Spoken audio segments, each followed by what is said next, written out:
So we had a high performance group that started 10 years ago that basically trained once a month under the sort of first team coaches, Pete Dankert, Ben Smith, myself, and then we decided that we would move it into a weekly program, training every Wednesday, playing every Sunday in about 2012, and yeah, we've been going ever since then, really.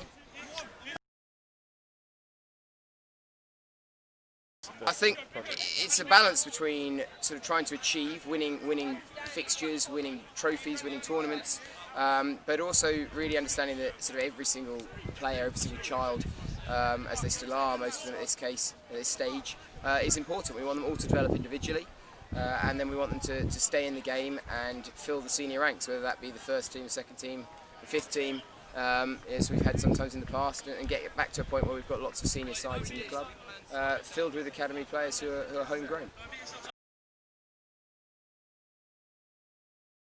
There's a message on our matchday shirt called it "Leave this in a better place," and we're just hoping to fulfill that and develop that and really put all of our effort into every game. And also with the KED Championship coming up this year, we're hoping to really put out a strong team and hoping to put out some really good results. Well, it's definitely an honour to be able to say I'm the captain of the academy. It comes with responsibility though, and one I'm hopefully going to be able to represent in the best capacity that I can. And so yeah, I'm looking forward to this season, looking forward to being able to run out with the boys. They've hit the road running. They've been very good in the pre-season sessions and the sessions last week. It's really important that we all come together and welcome them, and I feel like we've done that very well.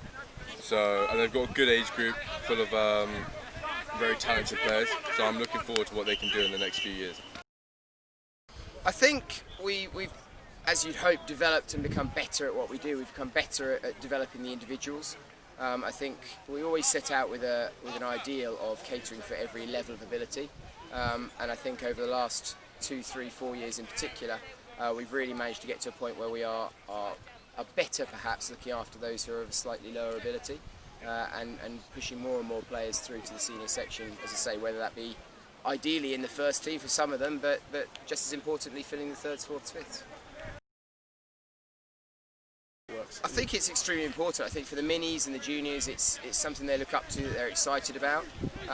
You know, sometimes you lose players from the game at a younger age through pressures of work or family logistics. It means they can't always be where they want to be. We often see guys like that come back to the game in the academy because they look forward to it.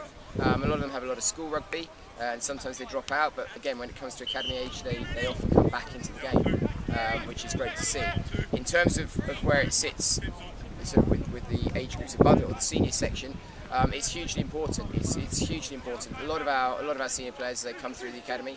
The first team coaches and the academy coaches have a lot of crossover. So Howard Mudge, myself, Mark's been in the senior setup in the past. Paul Dawson, who used to be with us, was in the senior setup and the academy for several years.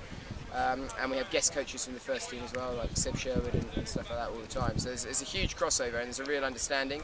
And there's a trust, I think, from the first team setup that when the academy produce a player and say, look, this guy's ready to come and join in first team training or whatever, that he's good enough.